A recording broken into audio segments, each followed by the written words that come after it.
अगले दिन क्लास में एक सरप्राइज टेस्ट था जिसमें मैंने बहुत बुरा प्रदर्शन किया। जब मैं केमिस्ट्री के एक आसान सा सवाल का भी जवाब दे नहीं पाया तो वैलेंस जी ने मुझे झिड़क दिया, लेकिन मुझे इसकी परवाह नहीं थी। मैं उस लड़की से सीधे बात करना चाहता था। क्लास ख़त्म होते ही मैं साइबर कैफ़े पहुंच गया। वो ऑनलाइन नहीं थी। मुझे समझ नहीं आया कि क्या करूं। उसे एक बार फिर कॉल लगाना तो अपने उतावलेपन को जाहिर करना होगा। करियर पाथ में मेरा ये हफ्ता बहुत ख़राब गुजरा था। मेरे रिजल्ट्स 80वें परसेंटाइल पर जा पहुँचे थे, जिसका मतलब था कि 100 में से 80 स्टूडेंट ने मुझसे बेहतर प्रदर्शन किया था। करियर पाथ के पास एक ऐसा सॉफ्टवेयर था जो किसी स्टूडेंट के प्रदर्शन में अधिकतर सुधार या अधिकतम गिरावट को दर्ज कर लेता था। मेरे प्रदर्शन में अधिकतम गिरावट पाई गई। ये एक्सेप्टेबल नहीं है शिशिर सर, जो परमेंटेशन गुरु और करियर पाथ के पार्टनर थे। उन्होंने कहा, आई एम सॉरी सर। मैंने कहा, आई होप तुम बुरी सोहबत में नहीं पड़ गए हो। मेरा कोई दोस्त नहीं है तो बुरी सोहबत का सवाल ही नहीं उठता। मैंने सच ही कहा। यदि दोस्त नहीं है तो जल्द से कुछ दोस्त बना लो, शिशिर सर ने कहा। कोटा में अपना जीवन अच्छा से बिताने के लिए तुम्हें कुछ दोस्तों की ज़रूरत होगी। मैंने शिशिर सर की ओर देखा। वे युवा थे और उनकी बात में सच्चाई लग रही थी। मैं जानता हूँ ये कितना कठिन है, आखिर मैं भी तो कोटा का ही प्रोडक्ट हूँ। संडे को मैं फिर साइबर कैफ़े गया। हमेशा की तरह कोई ईमेल नहीं था। बहरहाल 5 मिनट बाद ही वो ऑनलाइन नजर आई। मेरे भीतर के एक हिस्से ने मुझे उससे बात करने से मना किया था, लेकिन इसके बावजूद बातचीत की शुरुआत मैंने ही की। गोपाल फैक्ट्री, हाय। उसने 2 मिनट तक कोई जवाब नहीं दिया। मैंने एक और हाय भेजा। फ्लाइंग आरती, हाय गोपाल। उसने मुझे गोपी कहकर नहीं पुकारा था। मुझे ये नॉर्मल नहीं लगा। गोपाल फैक्ट्री, तुम अपसेट हो। Flying Aarti, I am fine. जब कोई लड़की आई एम फाइन कहती है, ख़ास तौर पर कैपिटल F के साथ, तो इसका मतलब किसी जहाज के लिए आगे आइसबर्ग है के निशान जैसा होता है। गोपाल फैक्ट्री, क्या हम चैट कर सकते हैं? फ्लाइंग आरती, यदि तुम मुझ पर चिल्लाओ चीखो नहीं तो। गोपाल फैक्ट्री, यदि मैंने उस दिन ऐसा किया था तो आई एम सॉरी। मैं इसके साथ ही ये भी जोड़ देना चाहता था कि पिछले संडे उसने चैट पर मुझे डिच कर दिया था। मैं ये भी पूछना चाहता था कि वो राघव के साथ IIT कानपुर क्यों गई थी, लेकिन यदि मैं उससे ये बातें पूछता तो वो मेरी बातों का कोई जवाब नहीं देती और ये सबसे बुरा होता। मेरे लिए सबसे ज़रूरी ये पता करना था कि उसके भीतर क्या चल रहा है। गोपाल फैक्ट्री, तुम्हें मेरी टेम्पर प्रॉब्लम के बारे में पता है ना? हालांकि मैं अपने आप में सुधार लाने की कोशिश कर रहा हूँ। Flying Aarti, it's fine, apology accepted. मुझे ये बात अजीब लगी कि उसे मैंने सॉरी कहा, जबकि वास्तव में उसे मुझसे सॉरी कहना चाहिए था। क्या कभी लड़की कभी भी कोई गलती करती है? खैर, इंटरनेट पर चैटिंग के साथ सबसे अच्छी बात यह है कि हम अपने आप को काबू में रख कर बात कर सकते हैं। मैंने गहरी सांस ली और एक सामान्य सा सवाल टाइप किया। गोपाल फैक्ट्री, और क्या चल रहा है? हम जब संदेहों से घिरे हो तो हमें ऐसे ही सवाल पूछने चाहिए जिनका केवल एक मतलब ना हो। फ्लाइंग आरती, कुछ खास नहीं, कॉलेज में समय का पता ही नहीं चलता। मैंने कुछ नए दोस्त बनाए हैं, लेकिन ज़्यादा नहीं। गोपाल फैक्ट्री, कोई खास? स्माइली। मैंने अंत में सोच समझकर स्माइली लगाई थी। इससे मेरे सवाल के पीछे छिपी जिज्ञासा और गुस्सा दोनों छुप गए। फ्लाइंग आरती, कम ऑन गोपी। तो अब वो मुझे मेरे निकनेम से पुकारने लगी थी। उसका मूड अच्छा हो रहा था। गोपाल फैक्ट्री, इट्स ओके, बताओ ना। नहीं बताओगी? तुम्हारे बेस्ट फ्रेंड का नाम? फ्लाइंग आरती, पता नहीं, तुम बहुत अपसेट हो जाते हो। मेरा दिल तेजी से धड़कने लगा। मैं एक बार में एक अक्षर ही टाइप कर पा रहा था। गोपाल फैक्ट्री, बताओ ना, मैं सुनना चाहता हूँ। Smiley smiley smiley. मैंने इतने सारे स्माइली इसीलिए लगा दी ताकि वो बात करने में कंफर्टेबल महसूस करे। फ्लाइंग आरती, वेल, कोई खास है? मुझे लगा जैसे जंग लगे लोहे का एक खंजर मेरे सीने में घोंप दिया हो, लेकिन मैंने अपने दर्द को छुपाया और टाइप किया। Gopal factory, smiley. Flying Aarti, तुम उसे जानते हो? Gopal factory, smiley. फ्लाइंग आरती, वास्तव में तुम उसे बहुत अच्छी तरह जानते हो। गोपाल फैक्ट्री, कहो ना, कौन है? स्माइली। फ्लाइंग आरती, मिस्टर BHU। और कौन? खंजर अब मेरे दिल को टुकड़े टुकड़े कर दे रहा था। मैंने अपने दांतों को कसकर भींच लिया। Gopal factory, really? स्माइली। मैं खुद से कह रहा था, गहरी सांस लेते रहो, स्माइली लगाते रहो। फ्लाइंग आरती, हाँ वो पागल है, यमला पागल राघव, उसने मुझे फंसा ही लिया। गोपाल फैक्ट्री, तो तुम दोनों एक दूसरे के करीब हो। फ्लाइंग आरती, कुछ कुछ। अब मैं स्माइली नहीं लगा पा रहा था। गोपाल फैक्ट्री, कुछ कुछ का मतलब? फ्लाइंग आरती, अरे ऐसे सवाल मत पूछो। गोपाल फैक्ट्री, तुमने वो सब कर लिया है? फ्लाइंग आरती, हाउ चीप गोपी, नहीं अभी नहीं। गोपाल फैक्ट्री, मतलब? फ्लाइंग आरती, मतलब ऑलमोस्ट। ओह मुझे एम्बेरस मत करो। Gopal factory, what the fuck. Flying Aarti, excuse me, question mark. Gopal factory, मैं तो समझता था तुम्हारी इन सब बातों में दिलचस्पी नहीं है। फ्लाइंग आरती, किन बातों में? गोपाल फैक्ट्री, तुम कहती थी कि तुम केवल फ्रेंडशिप ही चाहती हो, मेरे साथ, किसी के साथ भी। फ्लाइंग आरती, मैंने ऐसा कहा था क्या? पता नहीं, बस सब कुछ होता चला गया। गोपाल फैक्ट्री, सब कुछ बस यूं ही कैसे होता चला गया? क्या तुमने बस यूं ही अपने कपड़े उतार दिए थे? मेरा टेम्पर लौट आया था और अब मेरा रिमोट कंट्रोल उसी के हाथ में था। Flying Aarti, watch your language. Gopal factory, क्यों? तुम क्या कोई सती सावित्री हो? You are behaving like a slut. उसने कोई जवाब नहीं दिया। मैंने अपनी बात जारी रखी। गोपाल फैक्ट्री, क्या तुम मुझे बता सकती हो क्यों? क्या इसीलिए क्योंकि उसके पास जेई रैंक है? फ्लाइंग आरती, शट अप गोपाल, मेरा और उसका रिश्ता बहुत खास है। Gopal factory, really? ऐसा कौन सा खास रिश्ता है? क्या तुमने उसे ब्लोजॉब दिया? कहाँ पर? उसके हॉस्टल में या कानपुर में? उसने कोई जवाब नहीं दिया। मैं समझ गया कि मैं कुछ ज़्यादा ही कह गया था।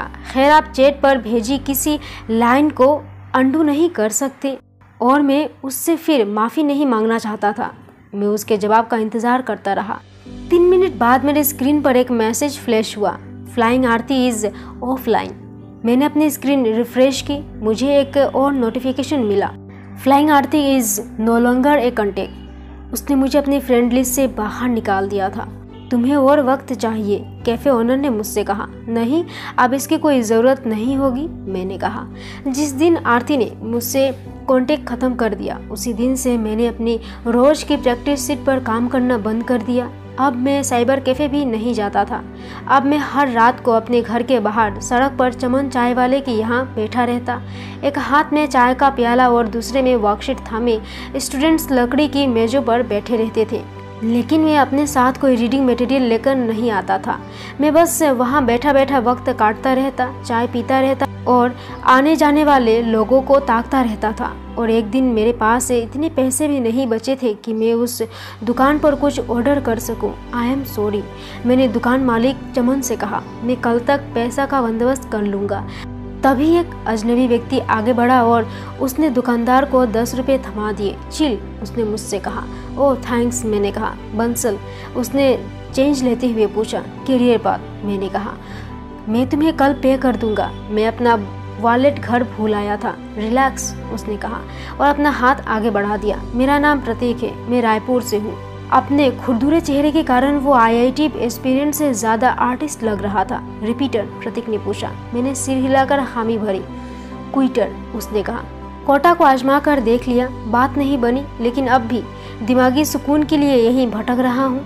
मैं हंस पड़ा। मेरी एआई में 50,000वीं रैंक थी। मैंने सोचा यदि मैं एक बार फिर कोशिश करूं तो शायद बात बन जाए। क्या वाकई तुम ऐसा करना चाहते हो? प्रतीक ने कहा। मैं चुप रहा। हम दुकान के बाहर लकड़ी के स्टूल पर बैठ गए। तुम्हें देखकर लगता है कि तुम भी जल्द ही क्विटर बनने वाले हो, उसने कहा। मैं ठीक हूँ, बस जरा मायूसी है। कैरियर पथ का अगला इंस्टॉलमेंट ड्यू है, लेकिन अब मेरे पापा के पास ज़्यादा पैसे नहीं हैं, तो वापस लौट जाओ, प्रतीक ने कहा। उसने सिगरेट जलाई और मुझे ऑफर की। मैंने मना कर दिया। मैं ऐसा नहीं कर सकता। पापा की सारी उम्मीदें मुझ पर टिकी है। वे कहीं से पैसा उधार लेकर मुझे भिजवाएंगे। प्रतीक ने अपना सिर झुका लिया और सिगरेट का धुआं उगलने लगा। मैं टॉप 25 परसेंटाइल तक पहुंच गया था, मैंने कहा। मैं अपने कोटा में होने का जस्टिफाई करना चाह रहा था। पहुंच गए थे यानी? तुम तो अब भी कोर्स कर रहे हो ना? पिछले कुछ हफ्ते में मेरे प्रदर्शन में गिरावट आई है। क्यों? कुछ खास नहीं, मैंने चाय की चुस्की ली। प्रतीक ने अपनी चाय ख़त्म की और एक और प्याले का ऑर्डर दिया। लड़की का चक्कर है? उसने पूछा। मैं तुम्हें अभी जानता भी नहीं, मैं तुम्हारे 10 रुपए चुका दूंगा, लेकिन अब मेरी जांच पड़ताल मत करो, मैंने कहा। चिल मैन, मैं केवल बात कर रहा हूँ, बस। वो हंस पड़ा और मेरा कंधा थपथपाया। मैं चुप रहा। मेरे जहन में वोट पर बिताए उन लम्हों की तस्वीरें तैरने लगी जब आरती मेरे साथ हुआ करती थी। मैं किस तरह पतवार खेया करता था, वो किस तरह उसके बाद मेरी हथेलियों को सहलाया करती थी, ये याद करके मैं अपने हाथ मलने लगा। I hate her but I miss her. Prateek ने एक भी शब्द कहे बिना तो सिगरेट फूंक दी। हाँ, लड़की की ही मामला है, मैंने अनमन ढंग से कहा। उसने तुम्हें छोड़ दिया? उसने खीसे निपोड़ते हुए कहा। नहीं, वो कभी मेरी थी ही नहीं। ऐसा हो जाता है हम लूजर से, हमें चीज़ें आसानी से नहीं मिलती। मार्क्स, रैंक्स, गर्ल्स, हमारे लिए कुछ भी पाना आसान नहीं है। हाँ, हर कोई हमें गया गुजरा समझता है, फिर चाहे कोटा की कोचिंग क्लासेस हो या हमारे शहर की कोई बदमाश लड़की। मैंने कहा। बदमाश लड़की? एह, तुम तो मज़ेदार इंसान जान पड़ते हो, प्रतीक ने हाई फाई करते हुए कहा। अब मुझे घर चले जाना चाहिए। हमारा कोई घर नहीं होता, हम हवा में लटके हुए हैं। कोई घर नहीं, स्कूल नहीं, कॉलेज नहीं, जॉब नहीं, बस कोटा। उसने आंख मारते हुए कहा। प्रतीक रेजोरेंस में पढ़ता था और वो सेकंड टाइम रिपीटर था। वो पहली बार भी क्विटर बन चुका था और इस बार भी वो कोटा से जाने का पूरा मन बना चुका था। हम दोस्त बन गए। हर रात चमन चाय वाले के यहाँ हमारी मुलाकात होती, लेकिन एक दिन ऐसा लगा कि शायद चाय का सहारा काफ़ी नहीं था। मिस्टर पुली ने मुझे अपनी क्लास से निकाल बाहर कर दिया था। अगर उन्होंने तुम्हें बाहर जाने को कह दिया तो क्या हुआ? ये कोई रियली कॉलेज तो नहीं है, प्रतीक ने कहा। मुझे झपकी लग गई थी। लेक्चर बड़ा बोरिंग था, मैंने कहा। वो हंस पड़ा। मैंने आज उन्हें उनका पूरा इंस्टॉलमेंट भी दे दिया, इसके बावजूद वे मेरे साथ ऐसा सुलूक कर रहे हैं, मैंने कहा। चिल, आज हमारा काम केवल चाय से नहीं चलेगा। प्रतीक उठ खड़ा हुआ। हम चाय की दुकान से बाहर चले आए। हम कहाँ जा रहे हैं? मेरे घर, उसने कहा। प्रतीक का रूम देखकर लगता नहीं था कि वो कोटा के किसी हार्डवर्किंग क्विटर का रूम है। किताबों से ज़्यादा तादाद बियर की बोतलों की थी, पेन से ज़्यादा सिगरेट के बट्स थे। दीवारों पर रेजोरेंस के सर्कुलर्स के बजाय अर्धनग्नी लड़कियों के पोस्टर्स थे। तुम तो यहाँ वाकई सेटल डाउन हो गए हो, मैंने कहा। नहीं, अगर मैं वाकई यहाँ सेटल हो सकता तो हो ही जाता, लेकिन इस साल के बाद मेरे पेरेंट्स मुझे पैसे नहीं देने वाले, उसने कहा। उसने अपने कबर्ड से ओल्ड मोक के एक और बोतल निकाली। उसने मेरे लिए निट रम की एक ड्रिंक बनाई। उसका स्वाद बहुत खराब था। इस साल के बाद क्या करोगे, मैंने पूछा। कुछ नहीं, बस मेरे पेरेंट्स से असलियत से वाकिफ़ हो जाएंगे, दोनों टीचर से। मैं उम्मीद करता हूँ पिछले 2 सालों में अपनी ज़िंदगी की आधी सेविंग्स मुझ पर खर्च कर देने के बाद वो ये समझ ही जाएंगे कि उनका बेटा किसी भी एंट्रेंस एग्ज़ाम को क्रैक नहीं कर सकता। यदि तुम मेहनत करो तो तुम कर सकते हो, मैंने कहा और अपनी ड्रिंक को अपने से दूर ही रखा। नहीं, मैं ऐसा नहीं कर सकता, प्रतीक ने ठोस तरीके से कहा। सिलेक्शन रेट 3% से भी कम है। हमसे अधिकतर स्टूडेंट्स इन टेस्ट को भी क्रैक नहीं कर सकते। लेकिन आखिर ये बात हमारे पेरेंट्स को कौन समझाए? एनीवे, अपनी ड्रिंक एक ही शॉट में ख़त्म कर दो। रम का स्वाद किसी गर्म और कड़वी दवाई की तरह था। मैंने जैसे तैसे उसे अपने गले के नीचे उतारा। मैं आरती को भुला देना चाहता था। कभी कभी किसी बुरे एहसास को एक और बुरे एहसास से ही रिलैक्स किया जा सकता है। मैंने एक और ड्रिंक मांगी और उसके बाद एक और। जल्द ही आरती का ख्याल मुझे इतना परेशान नहीं कर पा रहा था।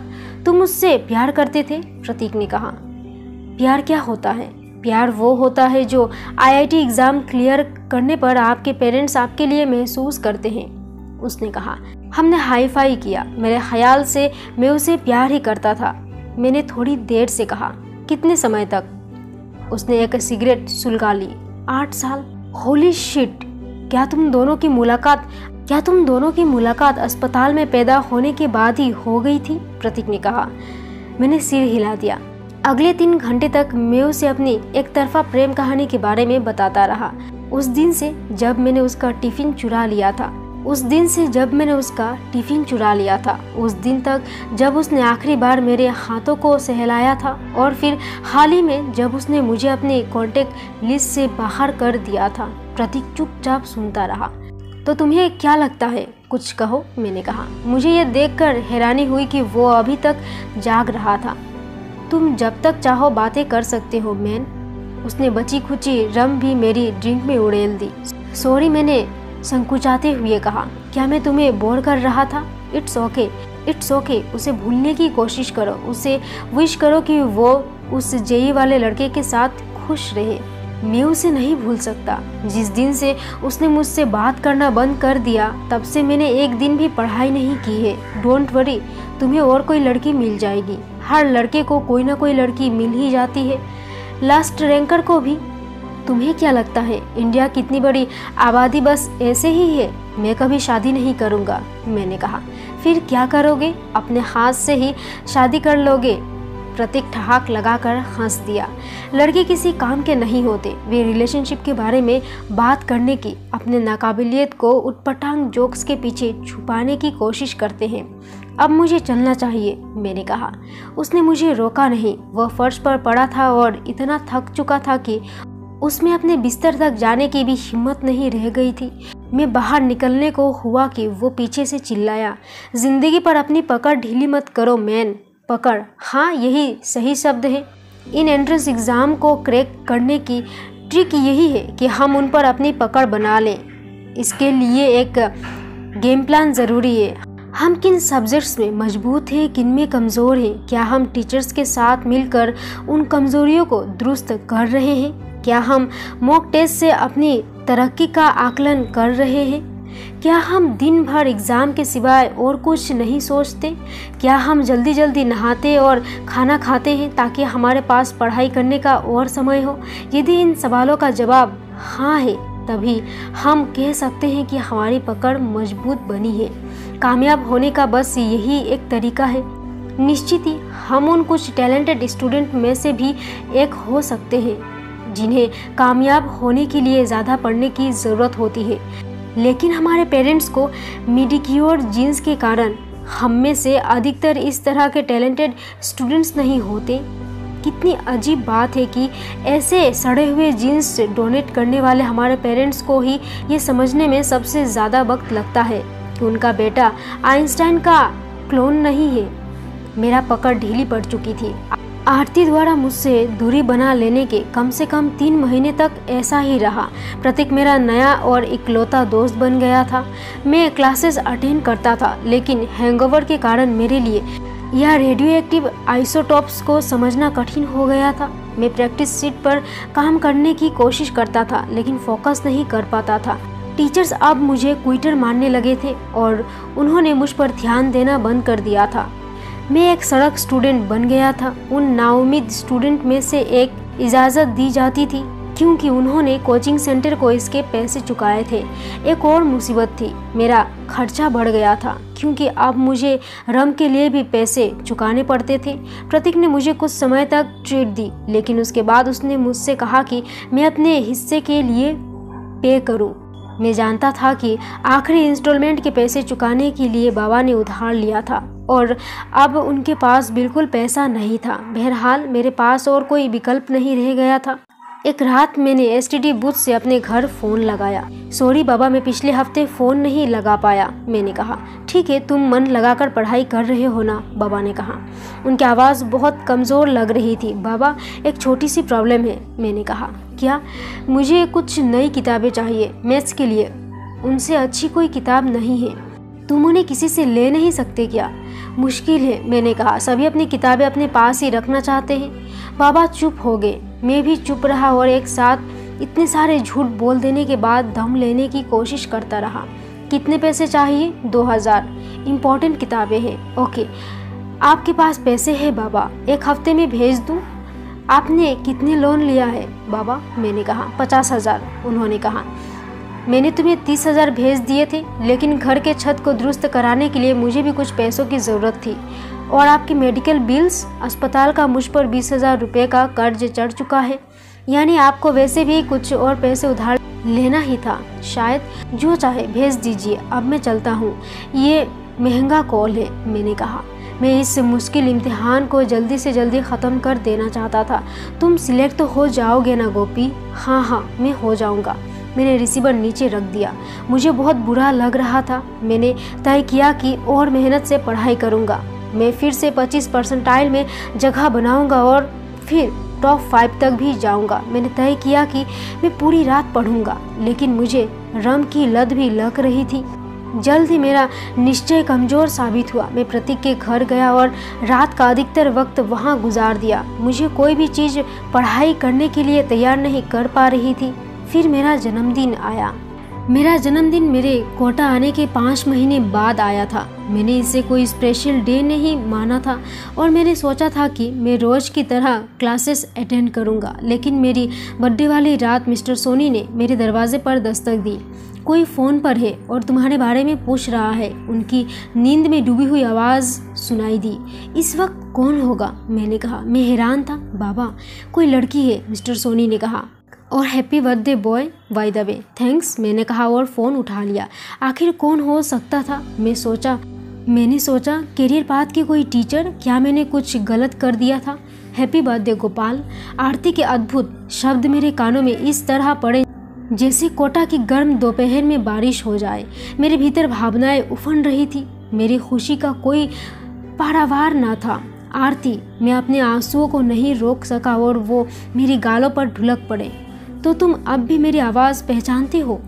मैंने तो सोचा था कि मैं कुछ देर गेसिंग गेम खेलूंगी। हम बात कर सकते हैं। मैं तुम्हें डिस्टर्ब तो नहीं कर रही? मैं आरती से बातचीत करने के इस दृश्य को 1000 बार कल्पना कर चुका था। मैं सोच रहा था कि यदि उसने मुझे कभी फ़ोन लगाया तो मैं उसके साथ रूखे व्यवहार करूंगा, जैसे कि मुझे कोई परवाह ना हो कि वो कौन है और क्या है। या मैं ऐसा दिखावा करूंगा कि मैं बहुत व्यस्त हूँ। निश्चित ही वो तमाम ड्रेस रिहर्सल एक झटके में हवा हो गई। नहीं आरती, मैंने कहा, तुम मुझे बिल्कुल डिस्टर्ब नहीं कर रही हो। मैंने कई महीनों से इससे बेहतर महसूस नहीं किया था। आखिर बर्थडे साल में एक बार ही क्यों आता है? तो बर्थडे पर कुछ खास करने का इरादा है? आरती ने कहा। नॉट रियली, शायद किसी दोस्त के साथ डिनर पर जाऊं। तो दोस्त डेट क्यों? उसने अपनी चिर परिचित शरारती आवाज़ में कहा। प्रतीक, वो लड़का है, मैंने कहा। ओह ओके, आरती ने कहा। That's nice. मुझे पिछली बार की चैट के लिए खेद है। वो चुप रही।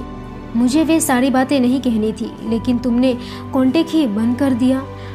आज तक मुझसे किसी ने इस तरह से बात नहीं की। I am sorry, it's okay. Anyway, आज तुम्हारा बर्थडे है। मैं नहीं चाहती कि तुम खराब महसूस करो। राघव कैसा है? मैंने कहा।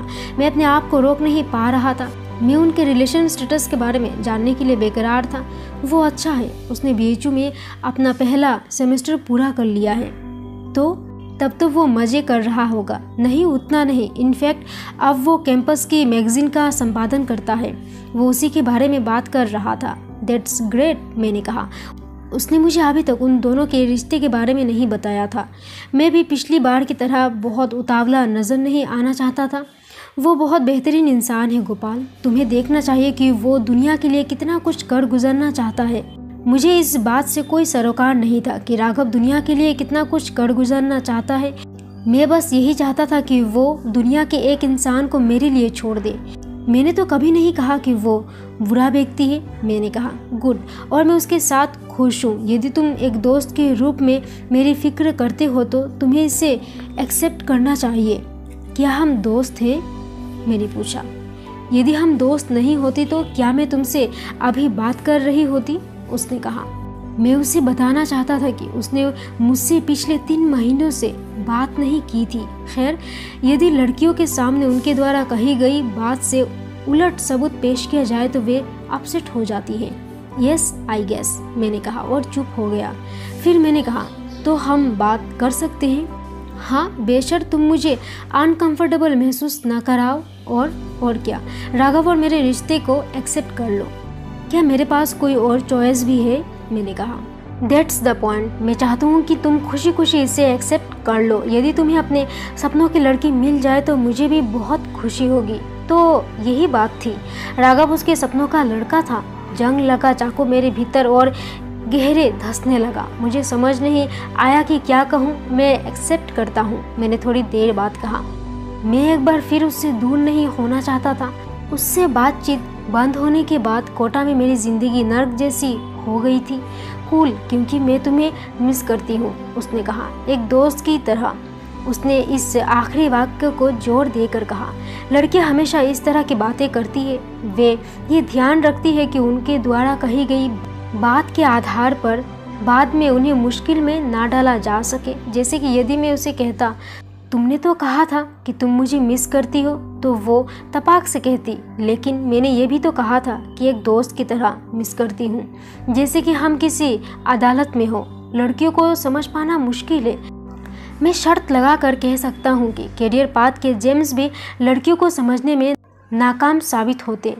यू देयर, उसने पूछा और मेरी विचारों का सिलसिला टूट गया। हाँ, मैंने कहा। ओके, अब मुझे जाना है। Happy birthday again. Thank you, bye. मैं तुमसे बात करूँगा या चैट करूँगा, मैंने कहा और रुक गया। मैं तुम्हें बाद में चैट में ऐड कर लूँगी, वो हंस पड़ी। सॉरी अगेन, मैंने कहा। Don't be stupid birthday boy, यदि तुम यहाँ होते तो मैं तुम्हारे गाल खींच लेती, उसने कहा। तो उसने एक बार फिर वही हरकत कर डाली। इस तरह की प्यार भरी बातों से मुझे कंफ्यूज करना। वो मुझे पसंद करती थी या नहीं? अरे हाँ, उसका प्यार तो राघव है, मैंने खुद को याद दिलाया। चैट सुन, उसने कहा और फ़ोन रख दिया। मैं इतना अच्छा महसूस कर रहा था कि मेरे डेस्क पर रखी फिजिक्स गाइड भी चूमने लायक लग रही थी। मैं पढ़ाई करना चाहता था, मैं जीना चाहता था। कैरियर पाथ इस बात को कभी नहीं समझ पाएगा कि मैं एक बार फिर उसकी मोस्ट इम्प्रूव्ड लिस्ट तक कैसे पहुंचा। आरती ने फिर से मन लगाकर पढ़ाई करने में मेरी बहुत मदद की थी। शायद चैट में उसका ये पूछ लेना ही काफ़ी होता था कि आज तुम्हारा दिन कैसा गया। मुझे भी ये अच्छा लगता था कि मैं उसके लिए जवाबदेह हूँ और मैं उसे बताता था कि मेरा दिन कितना अच्छा बीता। मैं उसे क्लास में पढ़ाए जाने वाले इक्वेशन टीचर्स द्वारा मुझे दिए जाने वाले फीडबैक, ख़ास तौर पर पॉजिटिव फीडबैक और मेरे द्वारा देर रात तक पढ़ाई करने के बारे में बताता था। कहीं ना कहीं मैं अब भी उससे इम्प्रेस करना चाहता था। मैंने ख्याल कभी नहीं छोड़ा कि वो अपना मन बदल सकती है। मेरे भीतर एक मिस्टर आशावादी ने हार नहीं मानी थी। शायद वो चैट पर कभी मुझे बताए कि राघव के साथ उसकी बन रही है, या शायद वो किस तरह मुझसे अपने बॉयफ्रेंड से भी ज़्यादा लगाव महसूस करती है। बहरहाल उसने ऐसी कोई बात नहीं की। हालांकि कभी कभी ऐसा ज़रूर लगता है कि वो ऐसा कुछ कहने ही वाली है। एक बार उसने मुझे बताया कि राघव बहुत अड़ियल है। राघव ने अपनी कॉलेज की मैगज़ीन की पब्लिकेशन डेडलाइन के कारण उसे 2 बार मूवी डेट के लिए डिच कर दिया था। मैं तो कल्पना भी नहीं कर सकता था कि कोई लड़का आरती के साथ होने का मौका कैसे गंवा सकता है। किसी स्टूपिड मैगजीन की डेडलाइन तो छोड़ो, मैं आरती के लिए कैरियर पाथ का मॉक टेस्ट भी छोड़ सकता था, लेकिन मैंने उसे ये नहीं कहा। मुझे अपनी जगह पता थी। मैं जो भी राघव से अपनी तुलना नहीं कर सकता था। एक शाम मैंने चैट पर उसे अपनी क्लासेस परफॉर्मेंस के बारे में बताया। गोपाल फैक्ट्री, तो मैं 20वीं नंबर तक पहुंच गया हूँ। फ्लाइंग आरती, 20वां क्या? गोपाल फैक्ट्री, क्लास में मेरा परसेंटाइल, इसका मतलब है कि 80% क्लास ने मुझसे खराब प्रदर्शन किया। ये मेरे अब तक का सर्वश्रेष्ठ प्रदर्शन है। फ्लाइंग आरती, वाओ कूल। गोपाल फैक्ट्री, हालांकि मुझे अब भी एक लंबा सफ़र तय करना है। फ्लाइंग आरती, तुम अपनी मंजिल ज़रूर हासिल कर लोगे, तुम्हारे पास समय है। गोपाल फैक्ट्री, समय तो खैर ज़्यादा नहीं है, जेई और एआई 2 महीने से भी कम समय बाद है। Flying Aarti, you will be fine. Gopal factory, I hope so. Course के बीच में मैं थोड़ा पिछड़ गया था। फ्लाइंग आरती, कैसे?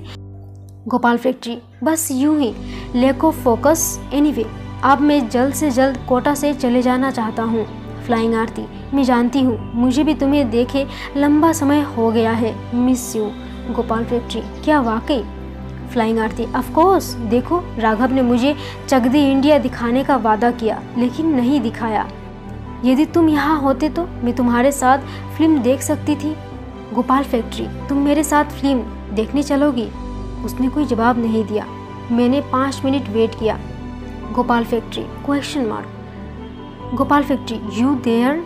उसने कोई जवाब नहीं दिया। मैं सोचने लगा कि मैंने कोई गलत बात तो नहीं कह दी। मेरा दिल तेजी से धड़कने लगा।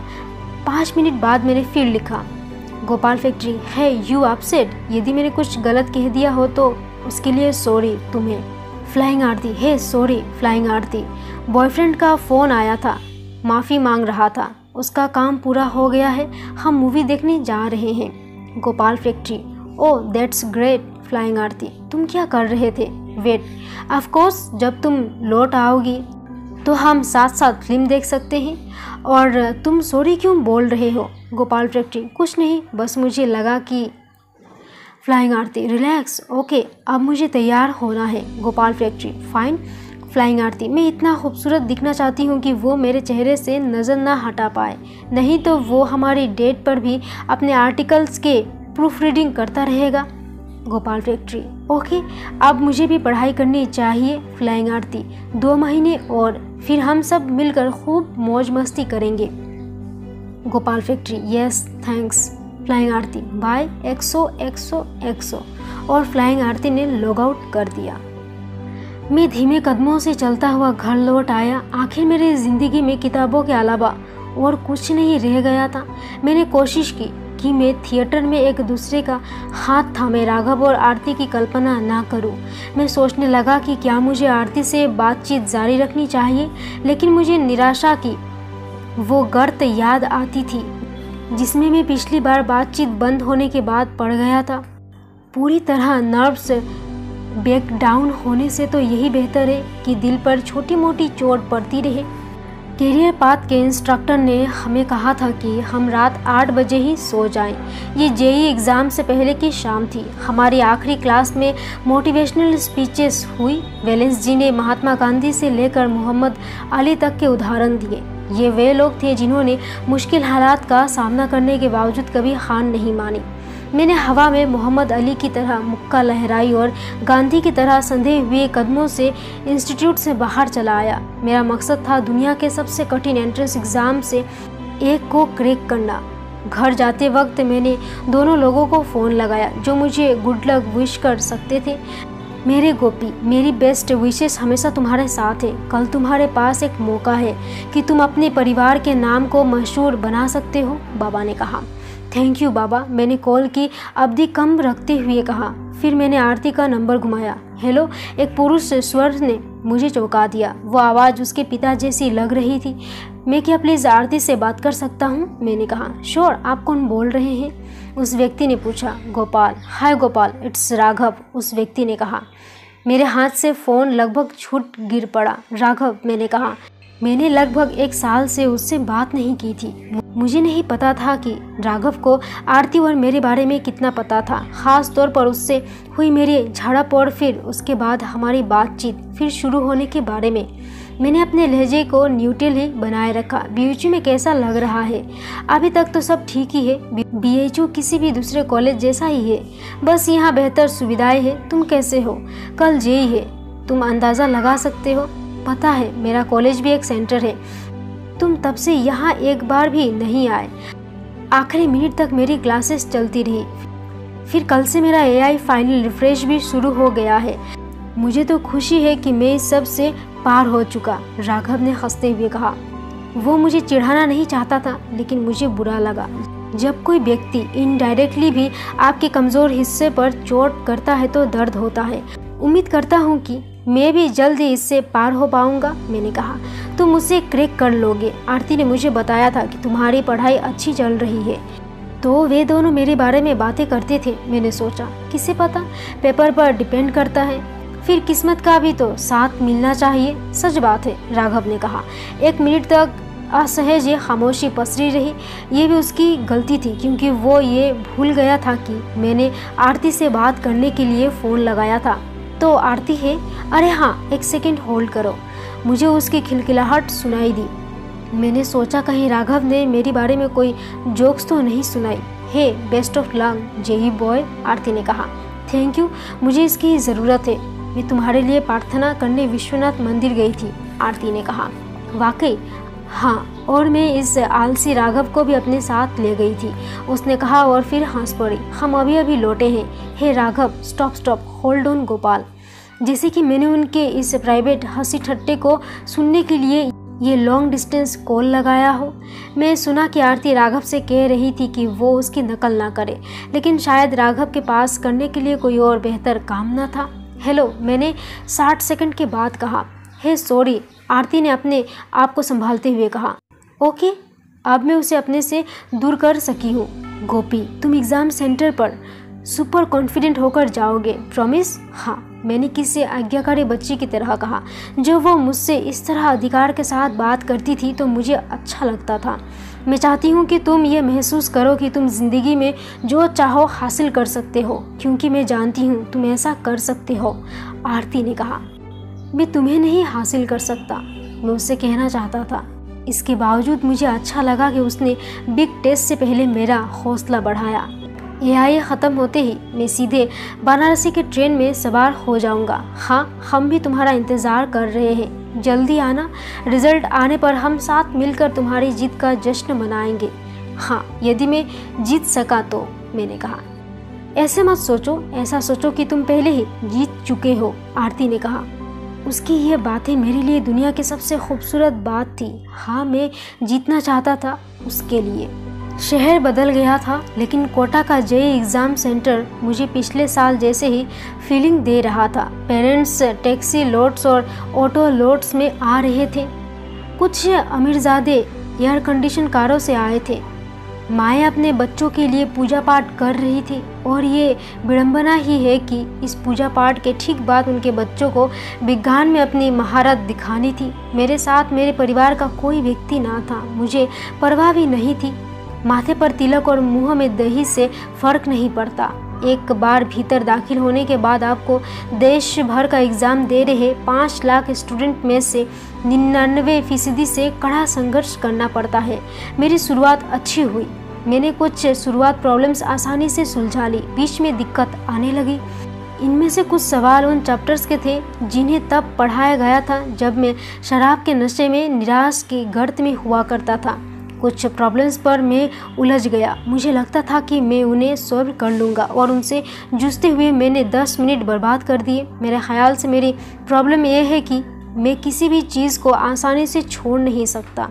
जेईई में 10 मिनट बहुत मायने रखते हैं। मैंने अपने आप को दिमागी रूप से लताड़ा और अगली प्रॉब्लम को सॉल्व करने में भीड़ गया। घंटी बजने से पहले मैं हर संभव प्रॉब्लम्स सॉल्व करता चला गया। एग्जामिनर ने मुझसे मेरा पेपर छीन लिया, जबकि मैं उससे विनती कर रहा था कि वो मुझे आखिरी जवाब लिख लेने दे। उस एक प्रश्न को छोड़ देने भर मुझे 500 रैंक का नुकसान हो सकता था। बहरहाल जेईई ख़त्म हो चुका था। एग्ज़ाम कैसा रहा? शाम को बाबा ने मुझसे पूछा। मैंने एक ईमानदार जवाब देने की कोशिश की। पिछली बार से बेहतर, गुड, लेकिन अभी रिलैक्स मत करो, एआई का पूरा ध्यान लगाओ। जी हाँ, मैंने कहा। आरती से मैंने थोड़ी देर चैट की। जैसे कि जाहिर था उसने मुझे फिर से हौसला दिलाया। कॉलेज में उसकी पढ़ाई में बाधा आने वाली थी। उसके पेरेंट्स ने अमेरिका में उसकी आंटी से मिलने के लिए एक फैमिली ट्रिप का प्लान बनाया था। यदि मैं कॉल या चैट्स नहीं कर पाया तो मैं तुम्हें शिकागो से ईमेल करूंगी, उसने कहा। उसने मुझे एआई के लिए गुड लक विश करते हुए कुछ मेल्स भी भेजे। आरती ने मुझे ये भी बताया कि राघव की छुट्टियां चल रही थी और वो किसी लोकल अखबार में इंटर्न कर रहा था। राघव के पिता इस बात से बहुत खुश नहीं है कि उनका इंजीनियर बनने वाला बेटा अखबार में काम कर रहा है, लेकिन मैं कहती हूँ भला इसमें गलती ही क्या है। आरती ने अपने एक ईमेल में लिखा, जब मेरे ये दोस्त इंटरनेशनल हॉलीडे मना रहे थे और अपनी पसंद का काम कर रहे थे, तब मैं एआई कर रहा था। एग्ज़ाम अच्छे से हुए, पिछले बार से कहीं बेहतर। बहरहाल ये एक स्पीड बेस्ड टेस्ट है। आप कभी नहीं बता सकते कि दूसरे लोगों की तुलना में आपने वाकई अच्छा प्रदर्शन किया है या नहीं। 70% सवाल कर देने का मतलब नहीं होता कि आप लकी हैं। मुझे ऐसा लग रहा था कि मैंने पिछले बार से अच्छा प्रदर्शन किया है। खैर, मैंने अपने आंसर शीट सबमिट की और पैकिंग करने के लिए दौड़कर अपने घर पहुंचा। मुझे एक ट्रेन पकड़नी थी। मैं कोटा में अपनी सज़ा पूरी कर चुका था। प्रतीक मुझे स्टेशन पर ड्रॉप करने आया। उसने कंपार्टमेंट में भारी बैग से चढ़ाने में मेरी मदद की। तुम रायपुर कब जाओगे? मैंने कहा। जब वे लोग मुझे लेने आएंगे, प्रतीक ने बेपरवाही के साथ कहा और हाथ हिलाकर मुझे विदा दी।